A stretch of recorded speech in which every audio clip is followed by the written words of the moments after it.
வணக்கம். அனைத்து உறவுகளுக்கும் எனது இனிய காலை வணக்கத்தை தெரிவித்துக் கொள்கிறேன். உங்களிடத்தில் ஒரு சிறு ஜோதிட குறிப்பை பகிர்ந்து கொள்ள வருகிறேன். லக்னாதிபதி லக்னத்திற்கு 8ஆம் வீட்டில் மறைந்தால் அந்த ஜாதகருக்கு வாழ்வாதாரம் பாதிக்கப்படும், அவர் முன்னேற்றம் தடைப்படும், ஆயுள் குறைவு ஏற்படும் என்றெல்லாம் ஜோதிட விதிகள் சொல்கின்றன.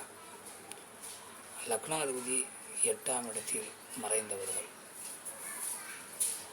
அந்த 8ஆம் வீட்டின் அதிபதி நீசமாகவோ வக்கரமாகவோ இருந்தால் அந்த ஜாதகர்கள் குறுகிய வழியில் கிரிமினலான வழியில் தொழில்கள் செய்து முன்னேற்றம் அடைவார்கள்.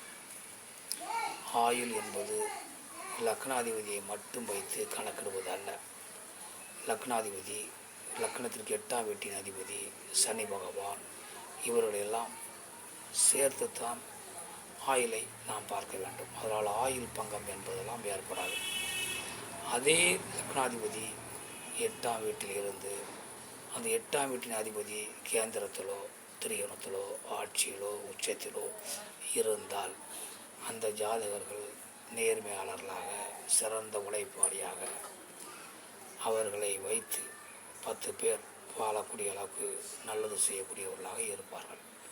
அதனால் லக்னாதிபதி எந்த நிலையில் இருக்கிறார், லக்னாதிபதிக்கு வீடு கொடுத்த அஷ்டமாதிபதி எந்த நிலையில் இருக்கிறார், சனி பகவான் எந்த நிலையில் இருக்கிறார், இதையெல்லாம் கணக்கிட்டுத்தான் ஒருவருடைய ஆயுளை குறிக்க வேண்டிய ஒழிய லக்னாதிபதி 8இல் மறைந்து விட்டார் ஆயுள் பங்கம் ஏற்படும் என நாம் தவறாக எண்ணிவிடக்கூடாது.